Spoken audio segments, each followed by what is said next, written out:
I think that there's probably lots of theoretical based answers to that question, but I would use that metaphor of, it's the difference between the process that will bring you in the candidate with the certificate versus the candidate with the ready brick glow.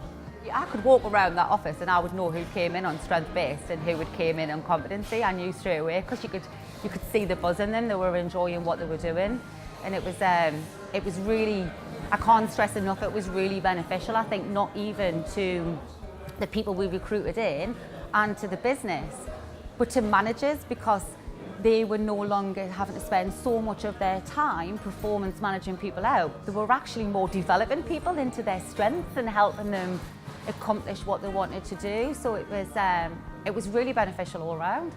The ward sisters that we've interviewed through this are doing extremely well. They show the right skills, they show the resilience that is needed for that job, because it is a tough job.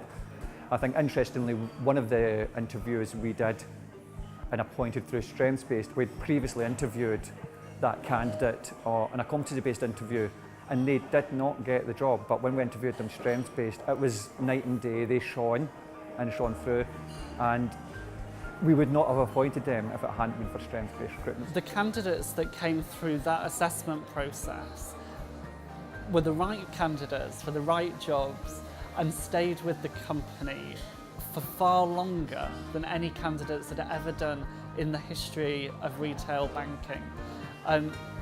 Their level of engagement was phenomenal, and that engagement came with a commitment to achieving that went well beyond.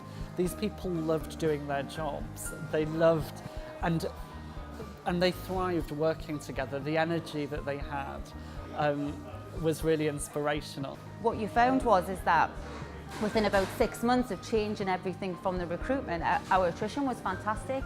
New staff weren't leaving.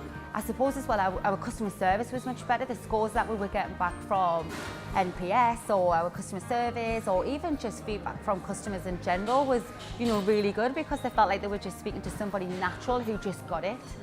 But I think there's a real buzz in our organisation now and throughout other organisations about the philosophy and the concept behind strengths-based recruitment. The potential is almost limitless, and for me that means that we have a workforce that are really enjoying what they do as well as being really good at it, which then translates into just supersonic care for patients.